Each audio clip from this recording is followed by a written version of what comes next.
आइए आज हम अपने सेशन को बढ़ाते हुए जहाँ तक पढ़ चुके हैं उसके आगे बढ़ते हैं। पिछले दिन हम क्वेश्चन 6 तक जान चुके थे।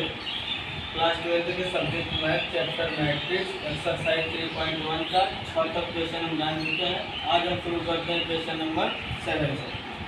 तो इस क्वेश्चन में हमें दिया गया एक समीकरण जिसमें मैट्रिक्स में दिया है पहले रो में a minus B 2a plus C और दूसरे रो में दिया है 2a minus B 3c plus B. ये मैट्रिक्स दूसरे मैट्रिक्स के बराबर है जिसमें दिया गया है पहले रो में -1 और 5 और दूसरे रो में दिया 0 और 30। तो पिछले ही वीडियो में हम आपको बताए थे कि जब भी हमारा सेम आर्डर का कोई दो मैट्रिक्स इक्वल होता है तो उसके हमारे संगत अवयव जो होते हैं वो इक्वल होते हैं। तो यहाँ से देखा जाए तो ये इसका संगत अवयव ये होगा, इसका संगत अवयव ये होगा और इसका संगत अवयव ये होगा, इसका संगत अवयव ये होगा। तो हम दोनों मैट्रिक्स यदि आपस में बराबर है तो तुलना करके हम संगत अवयव को बराबर लिख सकते हैं। तो लिखेंगे क्या, अब दोनों अवयवों के संगत अवयवों की तुलना करने पर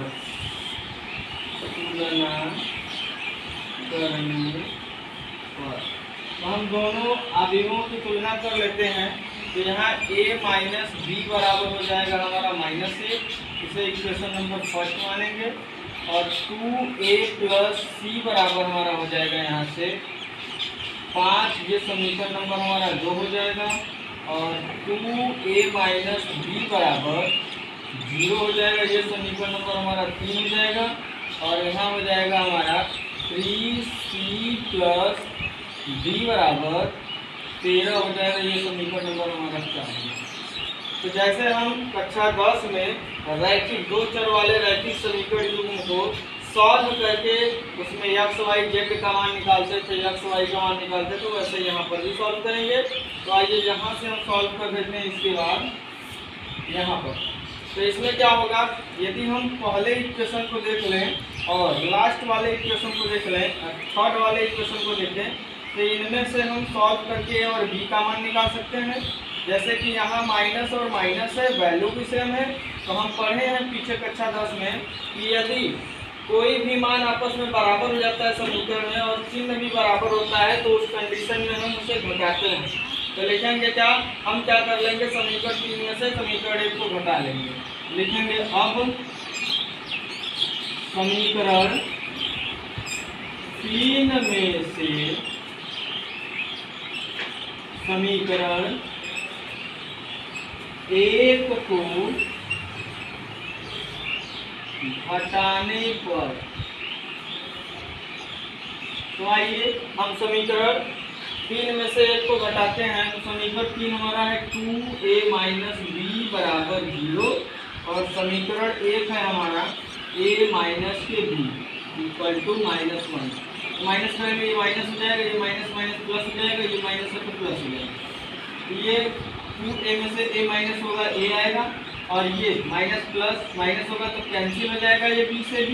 और यहाँ इक्वल टू ये 0 प्लस हो जाएगा 1, तो 0 प्लस 1 1 हो जाएगा, यानी a की वैल्यू यहाँ से हमको 1 मिल गई। अब a की वैल्यू मिल गई तो हम समीकरण 1 में रखकर b की वैल्यू निकाल सकते हैं और समीकरण 2 में रखकर c की वैल्यू निकाल सकते हैं। तो आप पहले लगाएंगे अब क्या, अब यहाँ से हम कर लेंगे क्या, अब a का मान समीकरण नंबर 1 में रखने पर, समीकरण 1 में रखकर पहले हम b का मान निकालेंगे। तो यहाँ पर रखेंगे जब a की वैल्यू हम 1, यहाँ माइनस b इक्वल टू के, यहाँ पर हमारा -1 है, ये हो जाएगा -1। अब यहाँ 1, ये -1 इधर भेज देंगे +1 हो जाएगा, ये -b है उधर भेज देंगे +b हो जाएगा, यानी b इक्वल टू हो गया हमारा 2। तो a और b की वैल्यू उनको मिल गई। अब इसके बाद हम यहाँ लिख देते हैं, यहाँ लिख देते हैं। तो यहाँ से अब हम क्या करेंगे, अब हम समीकरण नंबर 2 में ये का मान रखेंगे। अब पुनः ए का मान समीकरण 2 में रखने पर, समीकरण 2 में पुनः रख लेते हैं। तो यहाँ हो जाएगा 2 इंटू ए का मान हो गया 1 इक्वल टू, इसके बाद प्लस सी इक्वल टू के 5। तो सी इक्वल टू हो जाएगा, यहाँ 2 1 कम 2 उधर भेजेंगे तो -2 हो जाएगा। सी की वैल्यू आ गई यहाँ से हमारी सी। अब सी की वैल्यू हो गई तो हम सी का मान 4 में रखकर डी का मान निकाल सकते हैं। अब सी का मान समीकरण नंबर 4 में रखने पर, समीकरण नंबर 4 में हम रखेंगे, ये हो जाएगा 3 गुणे 3 प्लस डी बराबर 13। तो डी बराबर हो जाएगा 13, ये 3 3 का 9 इधर प्लस में होगा, उस तरफ भेज देंगे तो -9 हो जाएगा। तो डी बराबर आ जाएगा हमारा 13 में से 9 गया 4। तो यहाँ से हम पा सकते हैं अतः इन समीकरणों को सॉल्व करके ए की वैल्यू हमें 1 मिली, बी की वैल्यू हमें 2 मिली, सी की वैल्यू हमें 3 मिली और डी की वैल्यू हमें 4 मिली। यही वैल्यू हमें फाइंड आउट करना था, यही मान हमें निकालना था। तो इस तरीके से हम इसे सॉल्व करेंगे। क्वेश्चन बहुत ही आसान है, बस आप इसके कॉन्सेप्ट को जान जाइए और ये समझ जाए कि संबंध अवयव की तुलना करेंगे तब तुलना करने वाला समीकरण बनेगा। ये समीकरण सॉल्व करना आप कक्षा 10 में सीख चुके होंगे, तो वहाँ पर नहीं सीखे हैं तो यहाँ पर देख लीजिए, इस प्रकार से हम सॉल्व करे हैं। इसको आप अपने इसके जो भी जिस इंस्ट्रूमेंट से पढ़ रहे हैं उसमें स्क्रीनशॉट ले लीजिए, अपनी कॉपी पर नोट डाउन कर लेंगे और इसे एक बार खुद से लगाएंगे। इसके बाद भी आपको नहीं समझ में आता है तो कमेंट करेंगे, फिर से हम प्रयास करेंगे इसे रिवाइज करने का। इसके आगे नेक्स्ट क्वेश्चन आपको बताते हैं। हाँ, तो यहाँ पर ये 7 क्वेश्चन कंप्लीट हो गया और आगे के जो क्वेश्चन है आप देखिए, इसमें ऑप्शनल क्वेश्चन है। तो इसके अनुसार जैसे कि 8वां क्वेश्चन बोला, एक आव्यूह ए दिया गया है जिसमें एक वर्ग आव्यूह है और ऑप्शन में दिया m is less than N, m is greater than N, m equal to n और इनमें से कोई नहीं। तो हम जानते हैं कि जब वर्ग आव्यूह होता है तो उसमें रो और कॉलम बराबर होते हैं। तो यहाँ m और n जो है वो रो और कॉलम है, तो इसका आंसर होगा ऑप्शन नंबर सी, m बराबर n, क्योंकि रो और कॉलम बराबर होते हैं तो वर्ग आव्यूह होता है। और 9th वाले में, 9th वाले क्वेश्चन को देखिए आप सॉल्व करेंगे, जैसे पीछे वाले जो 7 नंबर जैसे सॉल्व किए हैं वैसे ही सॉल्व करेंगे। तो सॉल्व करके x y का मान निकालेंगे। इसमें बोला गया कि x तथा y के प्रदत्त किन मानों के लिए आव्यूहों के निम्नलिखित युग्म समान है। तो समान होने का मतलब दोनों आव्यूह बराबर कर लेंगे, बराबर करके तुलना करके हम निकालेंगे तो देखेंगे y का मान तो सेम आएगा लेकिन x का मान डिफरेंट आएगा।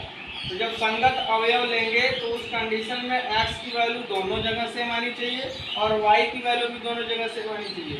ऐसा नहीं होगा तो हम कहेंगे ये समान अवयव नहीं है।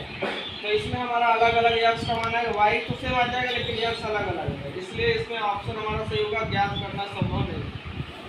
आ जाए नेक्स्ट वाले में 10th नंबर में देखेंगे तो इसका ऑप्शन सही होगा 512। जैसे इसमें 0 और 1 दो अवयव दिए हुए हैं और 3 × 3 40 का अवयव है, तो इसके कुल कितनी संख्याएं हो सकती है अवयवों की, कुल कितने तरीके से अवयव बना सकते हैं इसके। तो इसके कुल आंसर होंगे 512, क्योंकि 2 अवयव 2 के घाते हम कर लेंगे 3 × 3 और सॉल्व करने पर आ जाएगा हमारा क्या 2 की पावर 9 और 2 की पावर 9 की वैल्यू होती है 512। तो ये इस तरीके से इसको लगाया जाएगा, इसका आंसर 512 होगा ऑप्शन नंबर डी। तो ये चैप्टर हमारा एक्सरसाइज हमारा खत्म होता है। अब नेक्स्ट एक्सरसाइज हम आपको नेक्स्ट वीडियो में बताएंगे और आपको यदि ये एक्सरसाइज अच्छे से कंप्लीट समझ में आया है तो मेरे चैनल को लाइक करें, सब्सक्राइब करें और अपने मित्र दोस्तों में भी शेयर कर दें ताकि वो भी हमारे साथ साथ एक्सरसाइज वाइज वो पढ़ लें। एक तरफ से हम एक तरफ से हर एक क्वेश्चन बताते चलेंगे और आपको किसी भी क्वेश्चन में कंफ्यूजन हो, कोई क्वेश्चन ना समझ में आए तो कमेंट करके आप क्वेश्चन डाल सकते हैं, हम उस क्वेश्चन को बताने का प्रयास करेंगे। अब हम नेक्स्ट क्वेश्चन आपको नेक्स्ट वीडियो में बताएंगे।